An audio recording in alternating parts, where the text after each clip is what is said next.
नमस्कार. आज आपण इथे थांबलात पीक पाहणीचा कार्यक्रम आपला चालू आहे. विक्रम सीडचं 315 हे वाहन आहे. तर तुमचं नाव काय काकू? माझं सौ किशोरी मुकुंदराव चौधरी. मी वेडी इथलीच आहे.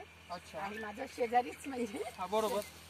काकूचं शेत शेजारीच आहे. आज हे पीक पाहणी कार्यक्रमासाठी आज उपस्थित झाल्या त्याबद्दल मी मनापासून आभार मानतो. आणि मला सांगा काकू, आता तुम्हाला हे वाहन कसं वाटलं? आज तुम्ही पाहिलेलं आहे, तुम्हाला कसं वाटलंय वाहन? वाण तर एक नंबरच वाटलंय. म्हणजे आता बाकीचे जेव्हा बघितलेलं त्याच्यापेक्षा हे नंबर 1 वाटलंय.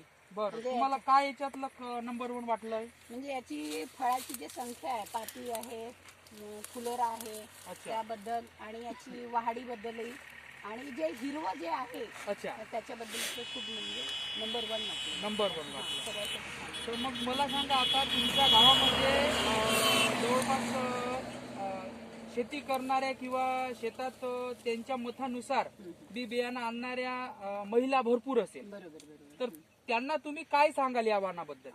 खरं सांगायचं म्हणजे मी गावामध्ये एक प्रहारचिता अध्यक्ष आहे, तो भाग वेगळा. बरोबर. पण तरी सुद्धा मी बचत गटाच्या महिलांची मी उद्योग सखी म्हणून मी कार्यरत आहे. बरोबर. तर त्याच्यासाठी महिला माझ्यासोबत कनेक्ट आहे. बरोबर. तर मी आवर्जून सांगेन आणि पुढल्या वर्षी मी हेच वाण लावीन आणि महिलांना सुद्धा मी प्रोत्साहित करीन का तुम्ही हेच वाण लावा. बरोबर आहे. आता आमच्या महाराष्ट्रातल्या महिलांना, म्हणजे ज्या शेतकरी महिला आहेत, त्यांना काय सांगू इच्छिता? एक मेसेज काय द्याल तुम्ही या वाहनाबद्दल?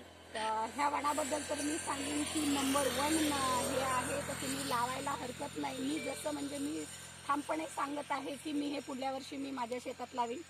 मी आवर्जून सगळ्यांना सांगते की तुम्ही सुद्धा हे ट्राय करायला हरकत नाही. कमी पैशामध्ये, कमी याच्यामध्ये बेनिफिट चांगला आहे हे मला आज तरी वाटत आहे. बरोबर. ठीक आहे, मग धन्यवाद काकू. धन्यवाद तुम्ही सर. इथं आल्याबद्दल धन्यवाद.